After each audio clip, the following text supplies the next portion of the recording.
WMPR 91.1 FM, Jackson, Mississippi. The views and opinions expressed on this program, those of the hosts, guests, and callers, and do not.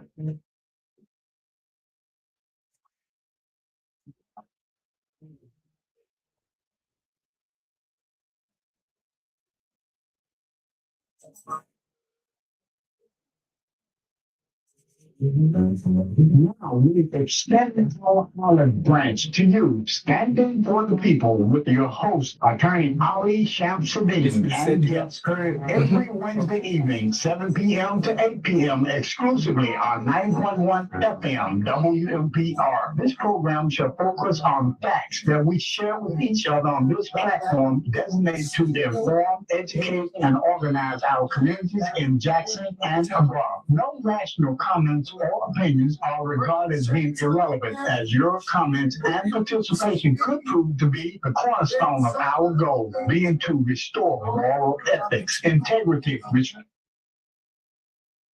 Good evening. Good evening. It's 7 p.m. It's Wednesday. I'm Ali Shamsuddin, and this is Standing for the People. And as I always say, when we start this program is brought to you by the people, meaning citizens just like yourself, who got together and say, Shamsuddin, we want you back on the air. We know you were on the air with Mr. Tisdale, the late Mr. Tisdale, who's the publisher of the Jackson Advocate newspaper, the largest published African-American newspaper in the state. I would like to say, since I was over there for 7 years at editor in the country. But at any rate, we used to do a program, Views from the Black Side, on Friday nights. But now I'm on Wednesday night. And again, as I always say, this is a show about facts. We don't do gossip here. We don't need gossip. We need facts, information that we can use, that can help us have a better community, better city, better county, and a better state. Now, one thing we got to remember. We as African Americans are in a very unique situation here in Mississippi. And why did I say that? Well, for one reason, we are able to vote now. It ain't been so long ago that we weren't able to vote. I got Mr. Cheatham here. I'm sure he can attest to that. But we're able to vote now. And here we are in Mississippi. We have the largest percentage of African Americans than any other state in the country. We're approaching 40% of the population. Now, we know how we do with the census. Most of us are paranoid of people who come knock on our door and asking us questions. But when the census people come around, we should tell them how many is in our household. That's very important. That determines even how many Congress people we will send to Washington, D.C., among other things. But we're approaching 40% of the population here in Mississippi. Now, in Hinds County, we are approaching 90%. 90% of the population of Hinds County is African American. In Jackson, we're almost there too. In Jackson, we're between 87 and 88% of the population. The city of Jackson. The city of Jackson has the largest African American percentage-wise community in the country. We used to call DC Chocolate City because it was the number one city in the country as far as numbers in African American. Jackson now is beyond them. But now what I mean by a unique situation, we're able to vote. We got the numbers now, even statewide, that we can make a very big imprint on who serves us in our state election and who serves us going to Washington, D.C. as senators and congresspeople. With those type of numbers, We may not be able to statewide determine exactly who goes to these statewide positions or off to Congress. But with those type of numbers, we can decide who won't go. And that's for sure. We may not get the exact person we want, but we can definitely keep the one that we definitely don't want from going with those type of numbers. And that's what they don't want us to understand. They don't want us to understand the power of our voting percentage here in Jackson, in Hinds County, and in Mississippi. Because at one time, right after the Civil War, we as African Americans, we outnumbered white people in Mississippi, period. Because Mississippi was a slave state. And then naturally, they were bringing more slaves into Mississippi than they were white folks moving here. So you had, by the end of the Civil War, Black people, African Americans, outnumbered white people 10-1. Then what happened? You got the White Citizens Council, you had the Ku Klux Klan, and what was their motivation? What was their intent? To harass, intimidate, and run Black people out of the state. Because they know once we started voting, we had tremendous power. So they did. We went straight north. We went to Chicago, that's what they call Chicago, Mississippi up north. Went to Chicago, went to Detroit, Cleveland, Ohio, St. Louis, midway between Mississippi and Chicago. But now we're coming back. And with that, we have a very unique situation. That's the unique situation that I'm talking about. Now, with that being said, we have to understand, too, that government is supposed to be of the people, for the people, and by the people, right? And in government, we the people.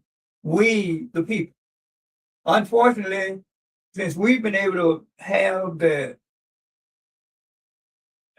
right and the opportunity to vote, we've, sadly to say, we've been putting people in all these offices who don't really understand. They've been put there as people of service of the people. Unfortunately, too many of them were put there in office and they think we put them there to get rich. Or their friends, them and their friends. And we can look around us and see that. See, there was a time that we could almost blame everything on the white man. The white man didn't do this for us, the white man didn't do that for us, and whatever. But when it comes to Jackson, when it comes to Hinds County, we are the government. What does that mean? Just to put it very factually. When I say we are the government, the mayor of Jackson is Black. The city council, 7 members, 5 are Black. They make all the decisions for the city of Jackson, including how the money will be spent. In Hinds County, we got 5 supervisors who make all the decisions, including how the money will be spent, and all 5 of them are Black. Now, that's who's running the government here, period. That's a fact. And then we can throw the public schools, Hinds County and Jackson public schools, into that mix. Superintendent's Black, school board, majority, 5 out of 7 most of the time is Black. And however the money is being spent, they make the decision.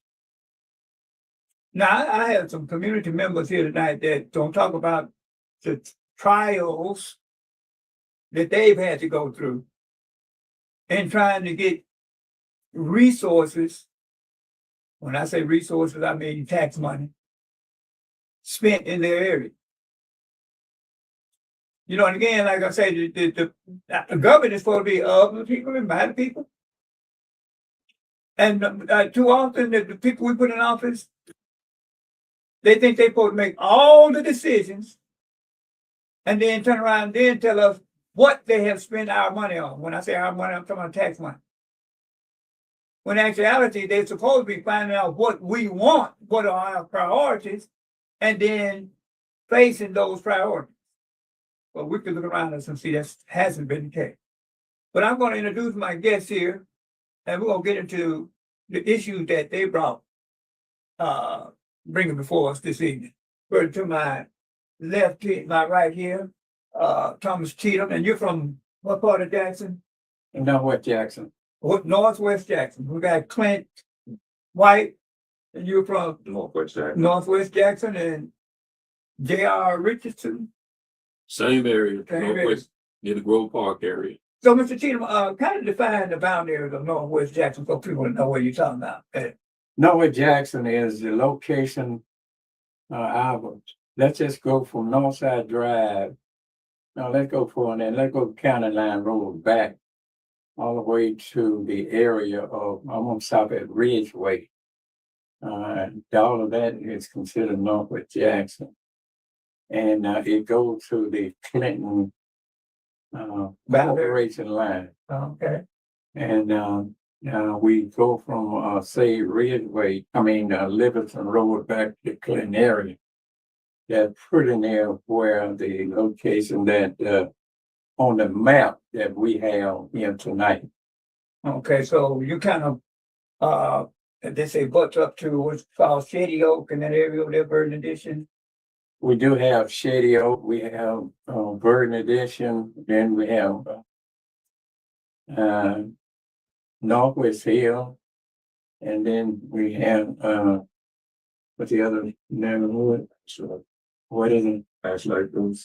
Yes, we have that. Presidential Hills, Presidential Hill, Presidential Hills area, Bel Air area. Bel Air Station they used to call it. Bel Air, Right. Okay. Point, yeah, Bel Air, in those areas. Okay, now what is the issue? I know you were telling me Grove Park was one of the issues that y'all trying to deal with in the area over there. And tell us what Grove Park is and maybe some of the history of it. Let me give you a little brief history of Grove Park. Grove Park now located on Parkway Street, but that's not where it started off. We have a gentleman by the name of Mr. Curtis Cowan, and at that time Mayor Allen C. Thompson was the mayor. In 1959, they were trying to find a place for African Americans to play baseball. The first place they looked at was the corner of Northside Drive, and at that time it was Delta Drive, but the name have been changed now, Northside Drive to Mega Evers.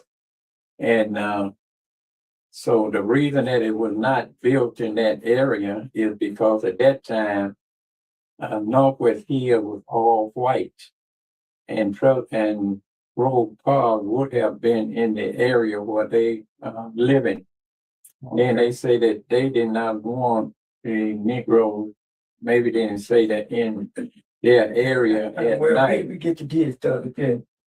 So what Allen Thompson and Curtis Cowan did, he was famous for that Thompson tank, and sir, he was famous for that Thompson tank. You read that is correct. Okay. And then what they did, they left that area and went to the current, not the current, where our historical marker is located. And that was located on Parkway. And then after we started having more kids interested in baseball, they started building 3-4 more parks. But the long story is, Mr. Curtis Cowan was a maintenance man working for South Central Bell. And I think it was a telephone company. I'm not sure whether it's South Central Bell or Bell South. But he went into the corporate office and asked that could you give me 8 suits to organize baseball in the Northwest area of Jackson. The CEO at that time asked, what are the boys? He said, if you give me those suits, I can get the boys. So Grove Park started to begin there. And about a month later, Mr. Cowan came back with 8 teams, with 12 boys on them each team. So the telephone company gave them a full set of uniform. They gave them the catching equipment, they gave them the uniform, and they gave them everything that they need to play baseball. And one of his contributors, one of his buddies, gave them, I'm not sure, so many dozen baseball and so many dozen bat to play baseball at Grove Park. And that's when Grove Park started beginning to operate. In 1955, that's when we played in the first game. But we played baseball before then. At that time, we played baseball at Brinkley High School, at Brinkley Junior High School. And also we played baseball over there by Edwards Library. What is that, Johnson Elementary School? Yes, sir. yeah, That's where we played baseball at on Saturdays and Sundays. that's correct, yeah. And then later on, when we got the baseball field, there was one baseball field there. And we played all our games on that one baseball field. And later on, we had a board. We got a board. And our board decided that they want to incorporate board baseball. In 1965, I do have the chart. I have the charter now that we incorporated in 1965. Well, we incorporated.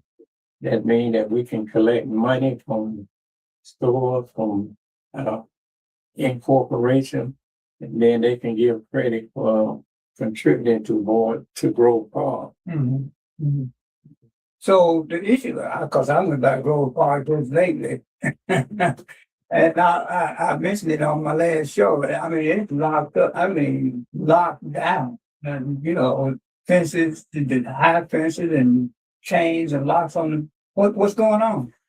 Grove Park have always been locked up after, when they built it after the game. We had what they call park rangers. Uh-huh. Park rangers stayed at our field from the beginning of our game, from the beginning of the season until the end of the season.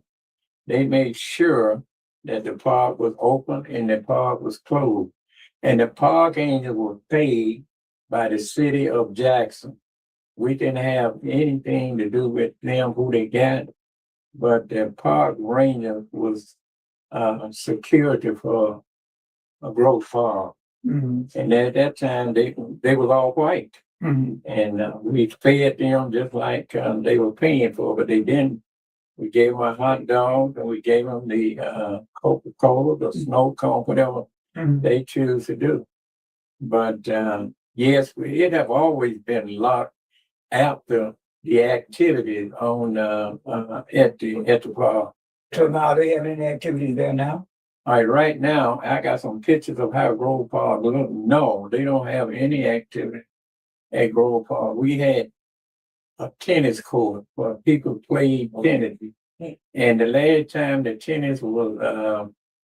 tennis court had was covered, what we call covered on there, was when Mayor Harvey Johnson was a mayor, because him and his family played tennis at Grove Park. Then we had one of the beautiful community center. The community center was not where it presently is now, but the community center was way back in the back, and you couldn't see it from the front. Yeah, right. But you had to drive through there to get to the community center. Then later they moved it up front. And when they moved it up front, they had a walking trail there. And the walking trail is named after Willie Richardson. Right. And then we had the tennis court there. And with the tennis court, I'm not sure what the name of the famous tennis court player. Arthur Ashe? Oh, from Jack. Arthur Ashe. That's what it was, Arthur Ashe. Yeah. And then we had what they had, a provision. And the provision had lights on it. They had fans. They had garbage can. They had places where you can cook on. Right. They had garbage can. And the garbage folks every night. I mean, every so often they come by and picked up the garbage. It was a beautiful area. Okay. At the Grove Park when they first started. So what happened? And obviously that's not going on over there now. The lack of keeping the park up, the lack of being worked on. We have had state championship game played at Grove Park. I don't know whether y'all remember. It was our turn to host the tournament at our field. And there was a place called the Upper Level, and somebody got killed at that time. And the folks wanted to know where it's at Upper Level, how far it was from Grove Park. Well, we had what they call a credential meeting at the police station, And at that time, it was, I can't think of his name, but anyway, he was over the police station. But when we had our credential meeting, after we got through, I said, I'm going to show y'all what Upper Level is, then I'm going to show you what Grove Park is. Right. We drove by and saw Upper Level, and we went to Grove Park. Whenever we had a tournament played at Grove Park, those folks loved what like Yazoo City, Cosby, Canton, Rankin County, all those kids, they and parents, they felt safe at Grove Park. They felt real good. And because we had a board of men that kept Grove Park under condition. Since 1959, we have not had, y'all listen at this, not one incident that we ever had that we had to call the police, call the sheriff at Grove Park. Because we had men at Grove Park with men. When they told you what to do, you need to do it. Right. So now last week I talked about there was a $2 million, I guess to Richardson and Mr. White, you remember that? $2 million, I understand that was allocated for Grove Park. Did it ever come about? Now, I'm not sure what year it was, but I met with the Board of Supervisors, and the Board of Supervisors told us that they had the money for us. And the board done changed now since then, and we got new people on the board. But they told us that what they did, yes, you had the money. They took it and they used it, and they were going to put it back and give it to us. Well, they never did give it to us. They could have put it back, but we never get. Did they ever tell you what they used it for? They never told us what they used it for. But this particular two supervisors agreed to give it back, give the money back, because they had taken it out of Grove Park and they had used it. Mm-hmm. We've had several grants at Grove Park. We got one time we had an $80,000 grant that we bought baseball, we bought bats, we bought bases, we bought scoreboard. Every field had brand new scoreboard that we purchased for them, and they were the electric scoreboard. So any activities going on over there as we speak? I mean, presently? No, there are no activities that's going on at Grove Park, and that's one of the reasons why we're here. Because for the last, I know at least 3 years, the Grove Park has been closed, and we're trying to figure out why. Okay. That's the reason why Mr. Cheatham is here, Mr. White as well. But the problem that we're having, Mr. Shamsuddin, is that Grove Park is being ignored and it's being neglected. Mm-hmm. And what Mr. Cheatham has been doing ever since 1955 is really saving young Black men. Okay. And it's hard to save young Black men when your chief park is closed. We don't have any parks in the city of Jackson that are open for young people. Now, say that again. We don't have any city parks that's open for young people. We're finding bodies all over the we're talking about the gang city problem. We don't have anything that distract the young people. The thing about it is the gangs are winning, and the gangs are winning because they pay these kids to do their activity. Of course. And the problem that we have is we got the men, we got the coaches. Some people say we don't. We have all of that, but we don't have a park that's open. So what kind of kickback? I mean, feedback do you get when you go to? We were talking about the board of supervisors or whatever. The first thing that people say is we don't have any money. Now that's hard for me to understand, because if we can pay a chief of police $130,000, and we can pay her liaison $88,000. I mean, they just got here. So why can't we open our parks for our young people? Because the problem that I'm having is, if we have such a problem with youth gangs and all of that, what do we have? That needs to be the first thing that we encounter. That needs to be the first thing that we take care of is So our now, children. that area would be Ward. There's Brazil Ward. Have you approached Yes. him? What's the responsibility? I haven't approached him personally, Right. because he knows the park is closed. Most of the people around Bel Air, they love to walk around the park. Right. But so far, we haven't had any kind of interest from the city council or anywhere because the park is closed. Right. We've asked, to give you an example, we had a youth team that's from Grove Park, but they're the Youth Athletic Association.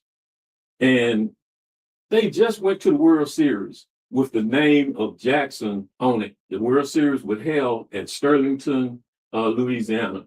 Those young men did a very good job. They won the first two games, Right. and a couple of people didn't show up for the third and fourth game, and it really put them in a bind. Right. But we had no support from the city of Jackson. We had Jackson's name on it, Right. but we didn't get any support. We tried to get some help with the Parks and Recreation Director. She counseled on us. Right. And yes, she counseled on us. Which one was that? Parks and Recreation. Oh, wow. Okay. They counseled on us. We had it for the 15th. When we called, well, they called us and told us that it had been canceled. And when they told us it had been canceled, they said the air conditioning wasn't working. And I'm saying to myself, we don't have to meet with the air conditioning. We're baseball people. We play out in the heat. Right. I can meet with you in the breezeway at the city office. But they called back and they said they were going to get back with the director. When they called back, they said that she said that she's not going to meet with us today. So they don't have no more park and record culture. Right. Yeah. That's who we called. Right. But the next day we went to Sterlington, Louisiana, and played in the World Series. And it's that's big time for our children. Exactly. And we had most of the children were from. I shouldn't call them children because they play like young men. Right. Sure, So you actually mentoring and coaching these and giving them some life lessons. Well, I'm not actually. We mentor, but I've got the coach. His name is Mr. Andre Littlejohn. Okay. And this gentleman has been working with the youth over 15, 20 years. Right. And he's been doing the job when we had when Grove Park was open all the time. Right. But now he's got to find a field to play in. We don't have a field that we can practice in. And Mr. Cheatham can elaborate on that. Yeah, let me say this. And yes, like you say, it's say Jackson. Mm-hmm. But and say he told you we went to the World Series. But our kids did not play at Grove Park. They played on the camp. Two who were nice enough to let us utilize their park. Right.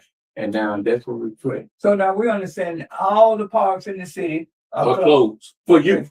For youth. Now we don't know about it. No, I think the police. I think the police are training the camp park is closed. That's one out in West Jackson. Yeah, I think so. Yeah, but we're talking about for an active program, Okay. Mr. Sampson. Right. The parks, people can go in there because they don't have lots over there at Battlefield. But I'm talking about parks where our children have an active program, where we got youth coordinators, where we got something structured where they can have uniforms on. We're not talking about those clandestine teams that's not affiliated. Right. That's what we're talking about. And you look at Level Woods, you look at South Jackson Park, you look at Battlefield, you look at Forest Hill, and you don't have anything. Those kids are running wild down there in South Jackson. On one hand, we talk about the game problem. We're talking about our kids have nothing to do, and here you are trying to provide a service, and our so-called city leaders or officials are not paying you any attention. Right. And that's when I say again over and over that the responsibility of those that we are put in office is to come back out into the community and find out what are the priorities and what is lacking, instead of doing things and telling us that's what, for instance, putting in water meters that we didn't need, having this big argument about garbage pickup, You know, when we got bad water, when we got a gang problem here in Jackson. Let's see if we got a caller here. Go ahead, caller, you on there. Yeah. I was just listening to Mr. Cheatham by Grove Park, and I was one of the kids that grew up during that time in Grove Park. And not only that, and cause I grew up there at Grove Park Golf Course. Right. When we was the last kid that left from over to Grove Park. But I want to say this right here about that money they had in the budget for Grove Park. I remember well when it was David, and I think it was Graham that voted for the park, and they had the other three that were trying to take the money from the park, which they did take the money. And they took the money, the $2 million, whatever it was, it went their whole credit union.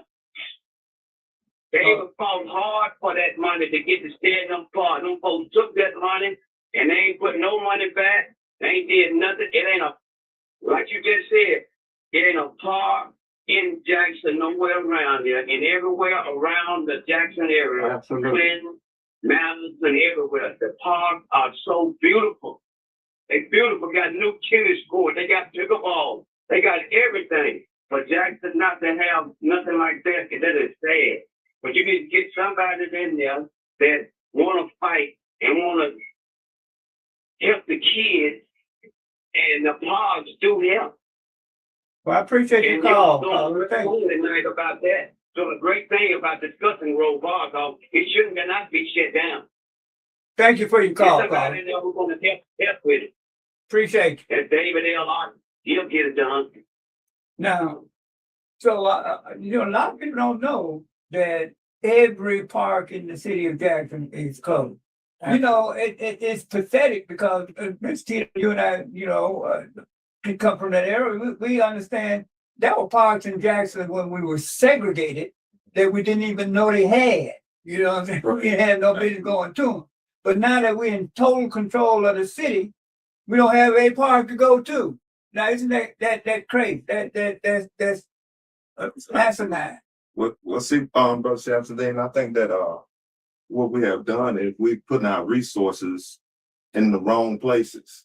You know, our importance are in the wrong places. What we're dealing with now in the city of Jackson is a people that's spiritually destroyed. And it's hard for us to fix those problems carnally. Now, we can put emphasis on the police officers, and we can put emphasis on new police chiefs, new jails, and all that, but none of that works. Right. Because you're dealing with a spiritual matter here. Right. And we're dealing carnally with the spiritual matter, and that never works.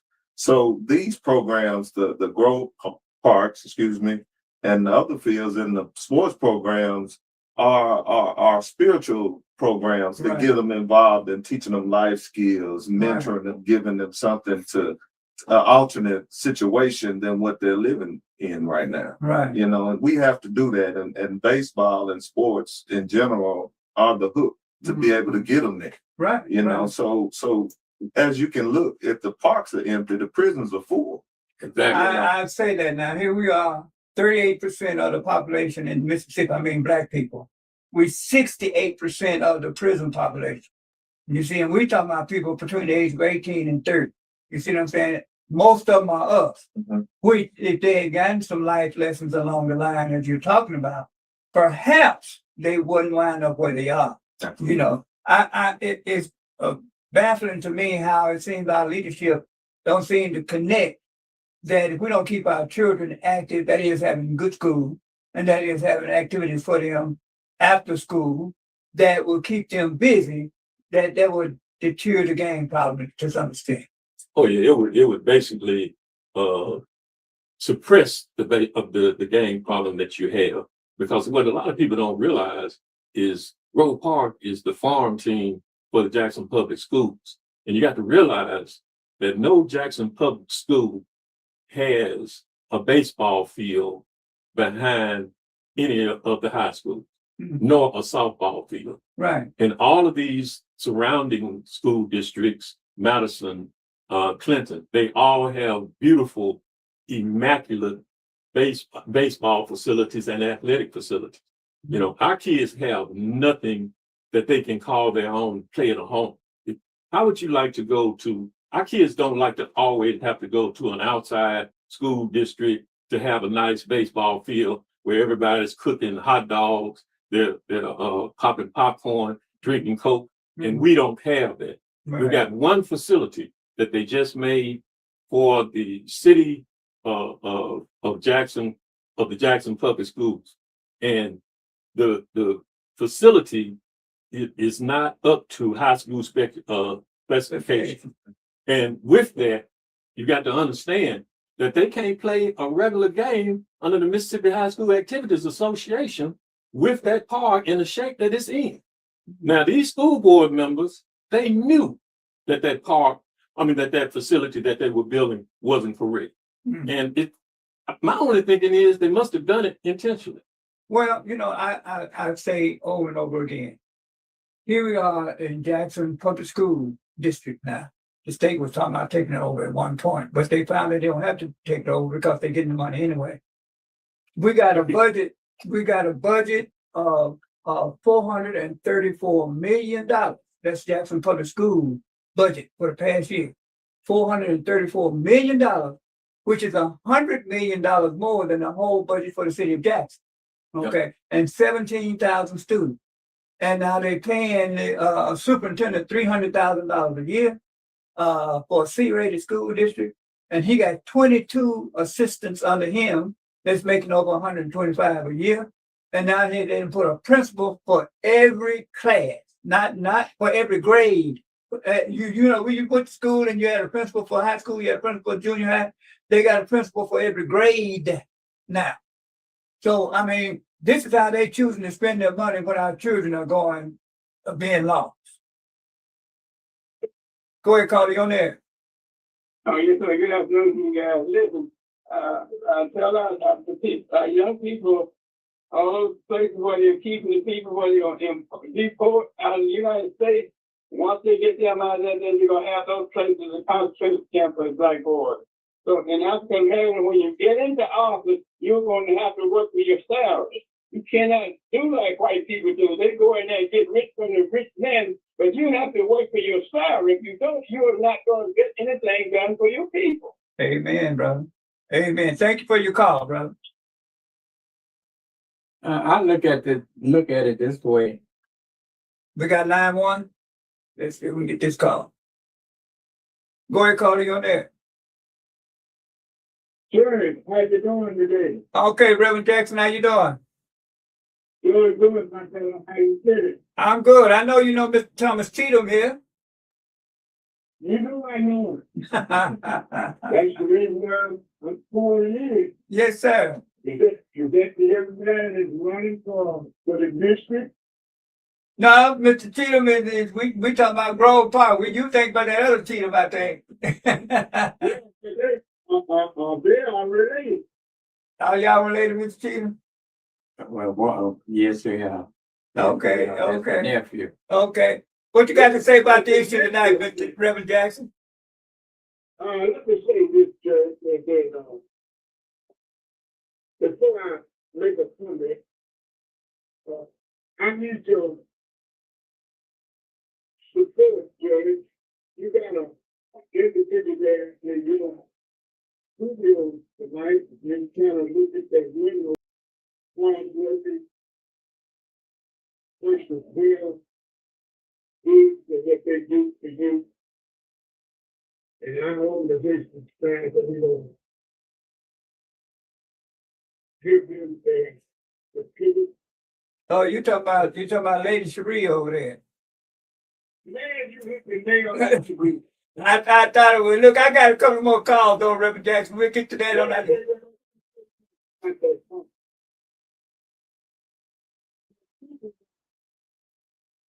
Yeah, nothing but fear.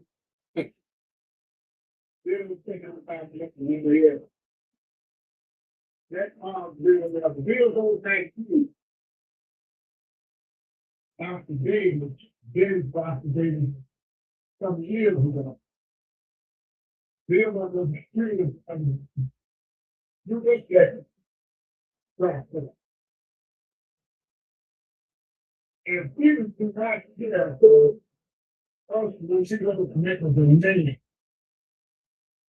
We got to make them, you know how we're going to make them fear us, Reverend Jackson? You know how we're going to make them fear us? We're going to register to vote. That's what we're going to do, as you always say.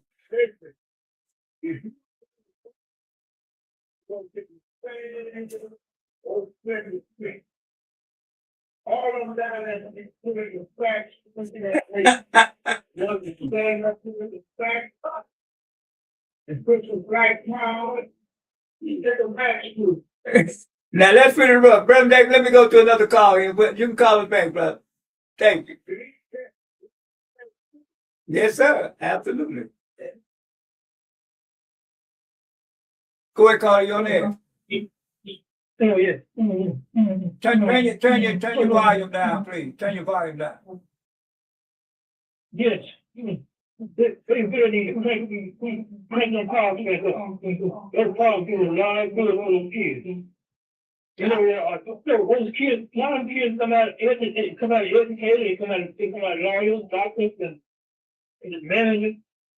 I know this team, you know, they really do a good job. For you, they really need to crank those calls that they're going to get those kids something to do.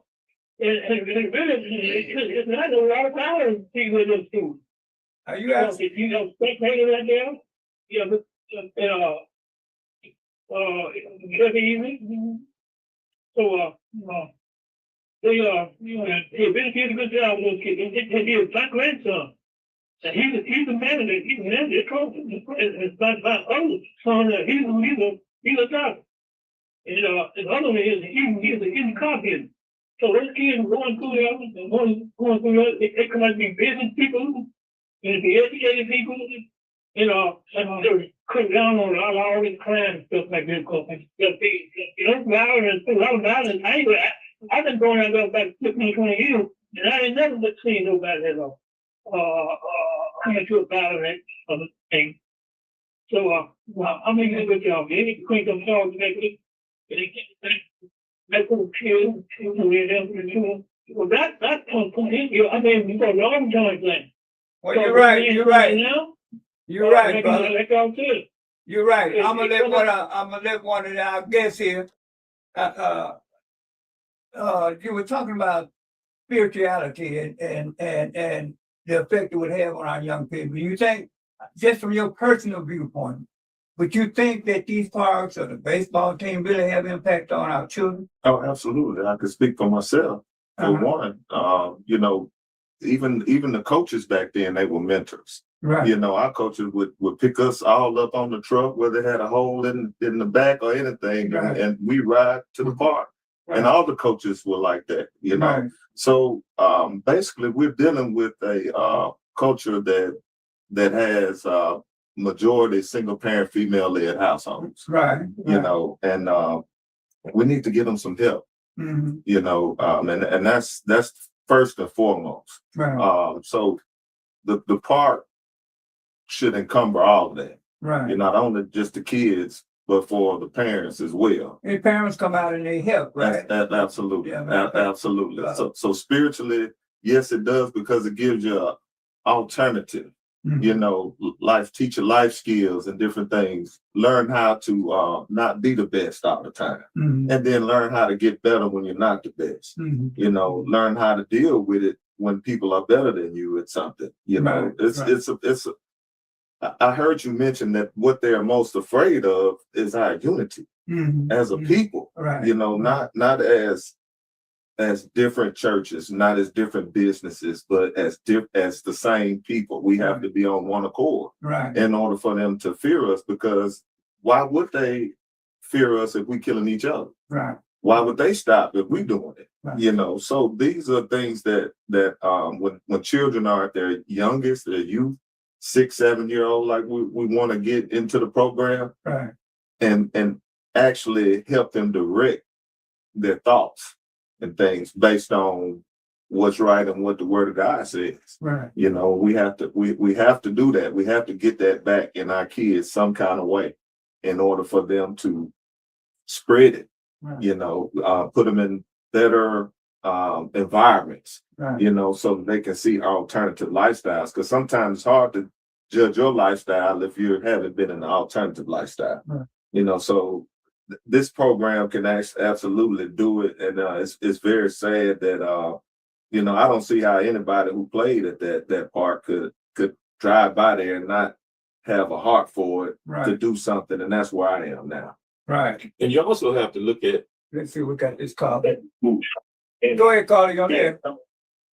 Yeah, thank you for taking my call. I appreciate the conversation y'all are having tonight.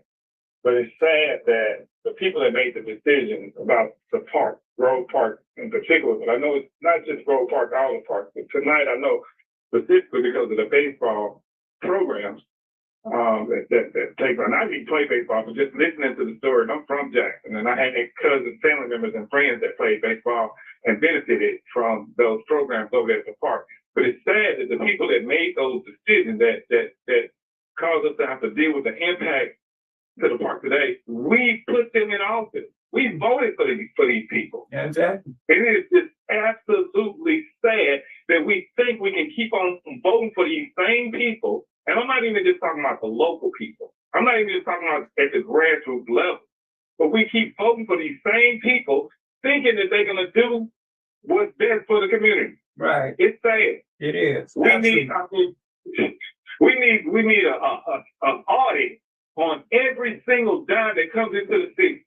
And I don't know who's responsible for doing audits, if it's the state auditor, but if these people start getting exposed, and one thing I know for sure, in the Bible, I'm not trying to preach, but the Bible says Beelzebub don't cast out Beelzebub. But those who are doing crime that's part of this system that's taking place, that result in our parks and our services being neglected, they're not exposing each other.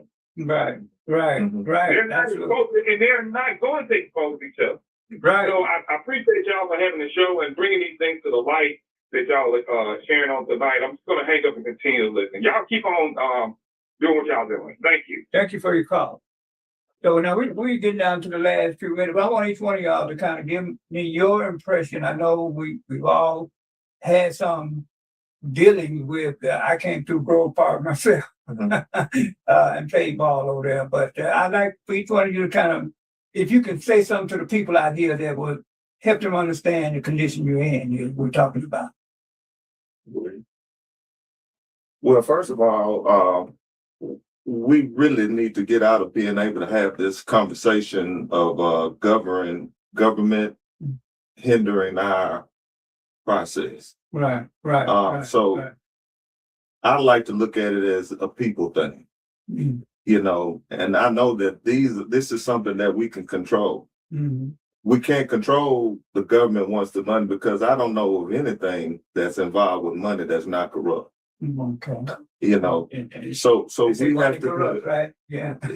absolutely. I mean, I can't think of anything that has to do with money that's not corrupt or incorrupt. Mhm. I mean, if you can, tell me, Right. because I'm willing to listen. But Right. but we have to get it and put it in the people's hands, the people of the community, and things to garner that support in order to offset that. Right. You know, and let the government come in secondhand. You know, but we need to get those parks back open. We definitely need to get those parks back open. Well, you're making some very deep statements there, and that's what I continually bring to the people each week, and that is, we are supposed to be the power. The people are the power, and when we make these people realize that when we put them in office, we're gonna watch them, we're gonna monitor them. And I was really dismayed to hear that when you came in earlier and talked about $2 million that was allocated for your park, and all of a sudden it disappears and nobody can tell you where it is. Now that's been happening too often. In the city of Jackson, the mayor just said we $23 million in debt, and the city council didn't even know this.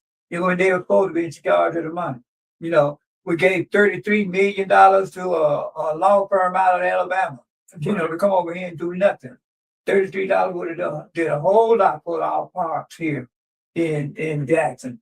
So I'm glad you guys came in. All of y'all came in, Mr. Cheatham and Clint White and J.R. Richardson.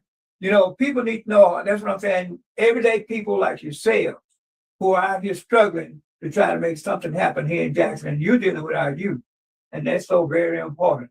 So, you know, I hope to have y'all back because we're gonna keep this out there before the people. I promise you we will. Absolutely. You know, the census say we got 38,000 children in Jackson. That's by the latest census. We got 38,000 children in Jackson between the age of 5 and 18.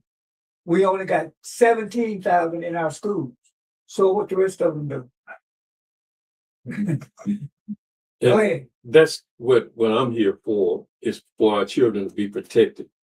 Our children are not being protected. They're not Right. being protected in the schools. They're not being protected. We have so many children who want to do right. Right. One kid goes, well, I'm not going to call him a kid. A young man goes over to Chili's. He shoots up the place. And the next thing you know, after he shoots up the place, the chief says, we need $2 million for gang violence. Right. That's one individual.